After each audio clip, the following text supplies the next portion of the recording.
So my story of depression started when I was 13 years old. It was a late summer night. I was lying in bed and I heard this loud noise. And I went running out to see what it was. And there I saw my mother and my siblings standing and my father struggling. It was at that moment where he had suffered a stroke. And from that moment, my life changed. Over the next few weeks, he had suffered a series of strokes and he became a quadriplegic. In essence, I had lost my father, but really I think that's where I started to lose myself. I was struggling with these real intense negative emotions, but nobody knew. I just was this high school student who was expected to be studying, and that's what I did. And I was in my bedroom many times, banging my head against the wall, struggling, crying, but nobody knew this. I was utterly alone.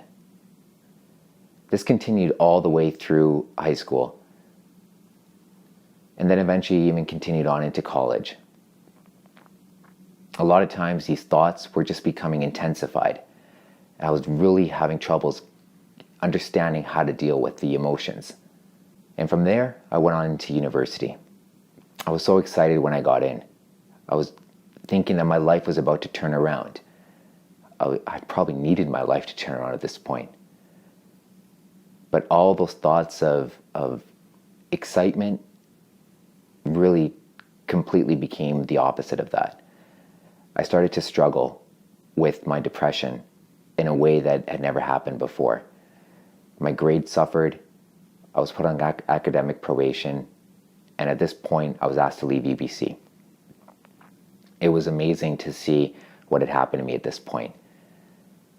I stayed inside my basement for about a year. I rarely left.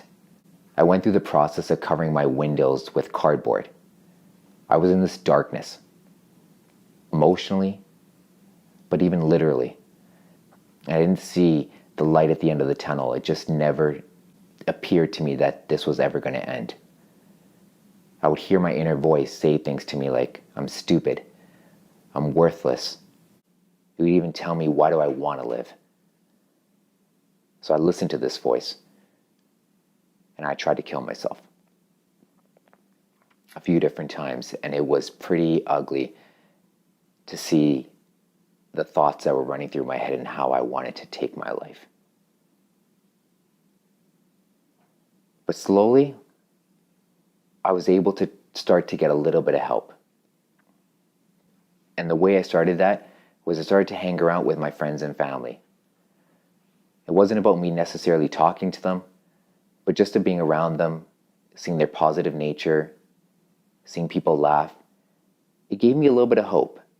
And from there, I was slowly able to build myself to be able to talk about the depressive thoughts and feelings that were inside of me.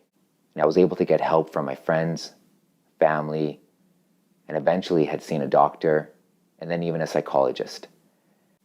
In general, they just gave me more tools on how to manage and overcome my depression. And now when I look back, it took me close to 20 years to realize I was actually struggling with this severe depression. It's amazing to think that it's been that long.